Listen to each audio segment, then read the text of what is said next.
Good afternoon everyone. আশা করি তোমরা সবাই অনেক অনেক অনেক বেশি ভালো আছো। আমরা ওই আল্লাহর ইচ্ছায় অনেক বেশি ভালো আছি। তো দুপুরবেলাতে সোনা পাখি এখন ডিম ভাজা দিয়ে ভাত খেলো। খাওয়ার পর এখানে বসে বসে তরমুজ খাচ্ছে আর আমাকে দেখাচ্ছে লোভ। আমি একটা রোজগার মানুষ বসে আছি, সোনাটা আমাকে বলছে মাম্মাম দেখো এইভাবে খেতে হয়। তো আর কি করা যাবে, সোনা পাখি এখন ছোট। তারপর আমি চলে এলাম একদম ইফতারের কিছুক্ষণ আগে এখানে পেঁয়াজি ভাজা করতে। তো আমি এখানে পেঁয়াজ নিয়েছি কুচি করে, তার মধ্যে দিয়েছি সমস্ত গুঁড়ো মশলা, আদা রসুন বেসন সব দিয়ে ভালো করে মেখে এখন আমি ছোট্ট ছোট্ট কিউট কিউট পেঁয়াজি বানাচ্ছি। এই যে আমার সমস্ত পেঁয়াজিগুলো দেওয়া এখন কমপ্লিট হয়ে গেছে। এবার আমি ভালো করে নাড়াচাড়া করছি আর তোমাদেরকে এখন আমি দেখাচ্ছি কিভাবে পেঁয়াজি বানাচ্ছি। আসলে তোমরা সবাই পেঁয়াজি বানাতে জানো আমি জানি, তবুও দেখাচ্ছি কারণ আমার ভালো লাগে। আর এখানে আমার ছোলা সিদ্ধ হচ্ছে। আর সোনা পাখিটা ঘরে আজকে আমাকে অনেক বেশি হেল্প করছে। সোনা পাখি আছে খাটের উপর গুছিয়েছে, তারপর ঘরে খাটের উপর ঝাঁটা দিয়ে ঝেড়েছে, পানির বোতল ভরেছে, নিজে নিজে হাত মুখ ধুয়েছে, অনেক কিছু করেছে। তো এখানে দেখো আমি এবার আজকে ছোলাটা সিদ্ধ করি রোজ দিন, আজকে ভাবলাম একটু ছোলা ভোনা বানাই। তো এখানে আমি পেঁয়াজ আদা রসুন দিয়ে লঙ্কা দিয়ে সমস্ত গুঁড়ো মশলা দিয়ে ভালো করে ছোলাটা কষিয়ে নিয়ে রেডি করে নিলাম।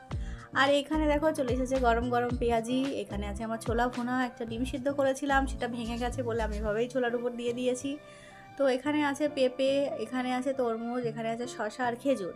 আর এই বাটিতে আছে আমার চিয়া সিড আর টক দই, আর পাশে আছে মুড়ি। তো এই হচ্ছে আজকে আমাদের ইফতার। তো এবার ইফতারটা আমরা করে নেব।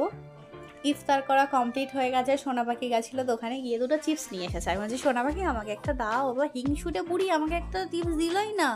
বলছে নাও নাও দেখি কেমন পারো, আমার হাত থেকে নাও। বাবা বাবা আমার সোনাটাও এখন অনেক কিপটে হয়ে গেছে, কিচ্ছু দিতে চায় না। তো এখানে দুটো চিপস এনেছে, পরে অবশেষে রাজি হলো আমাকে ছোট চিপসটা দেবে, নিজে বড়টা নেবে। তারপরেও আমাকে বলছে তুমি আমার থেকে কেন খাচ্ছ, আমি তোমার সোনা হই, তুমি আমার থেকে কেন খাবে। আমি বললাম ঠিক আছে যাও তোমার থেকে, তাহলে আমি আর খাবো না। তারপরে চলে এলাম আমি একদম রাতের রান্নাবান্নায়। আজকে করেছি ডাল, আলু সিদ্ধ, ডিম সিদ্ধ। তো এখানে দেখো আমি শুকনো লঙ্কা ভেজে নিয়ে পেঁয়াজটাও ভাজা করে নিয়ে ভালো করে এখানে ভেজে নিচ্ছি। আলুটা এখন অনেক গরম, হাত দেওয়া যাচ্ছে না। তো আলুর মাখাটাও কমপ্লিট। আর দেখো এই হচ্ছে আজকে ডিনার। এখানে আমি করেছি ডাল, পাঁপড় ভাজা, শসা, পেঁয়াজ, লেবু, ডিম সিদ্ধ, আলু সিদ্ধ। একদম একটা ইয়ামি ইয়ামি নর্মাল একটা খাবার, যেটা খেয়ে অনেক বেশি ভালো লেগেছিলো। কিন্তু আলু সিদ্ধ আলু মাখাটা অনেক বেশি ঝাল ঝাল হয়ে গেছিলো। পরে ভাবছিলাম যে ঝাল খাওয়াটা একটু বেশিই হয়ে গেল। আর সোনা পাখিটা এখানে দেখে বলছে ও আচ্ছা তুমি তোমার প্লেটটা সুন্দর করে সাজিয়েছো, আমারটা তুমি সাজিয়ে দিলে না কেন। সোনা পাখি আমার উপরে অনেক বেশি রাগ করছিল। তারপর রাগ ঝাল কমপ্লিট করে আমি তো ভাবছি অনেক বাসন হয়ে গেছে, বাসনগুলো মাজতে হবে। আর আজকে বাসনগুলো মেজে আমার যে অবস্থা হলো আল্লাহ কী যে বলবো। এই যে এই এত বাসন আজকে হয়ে গেছে, এত বাসন আমার কোনো দিন হয় না।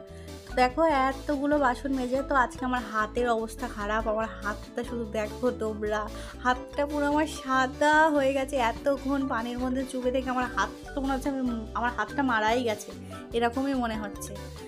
তো আমার হাতটা আমি এখন দেখছি যে বেঁচে আছে কিনা, না দেখলাম হাতটা বেঁচে আছে। আর সোনাকে বলে এসেছি ঘরে যে তুমি একটু ঘরে বিছানাটা করো।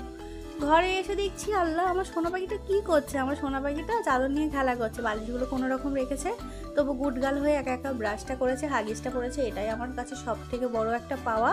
তো চলো আজকের ভিডিওটা এখানেই শেষ করছি। তোমাদের যদি কিছু ভালো লেগে থাকে তো অবশ্যই একটা লাইক কমেন্ট শেয়ার আর আমাদের ইউটিউব চ্যানেলটা সাবস্ক্রাইব করতে কেউই ভুলবে না। যেসব বন্ধুরা আমাদের ফেসবুক পেজ থেকে দেখছো তারা আমাদের ফেসবুক পেজটাকে ফলো করে দিও, লাইক কমেন্ট শেয়ার করো। আর এভাবেই পাশে থেকো আমাদের। সবাই ভালো থেকো, সুস্থ থেকো, আল্লাহ হাফেজ।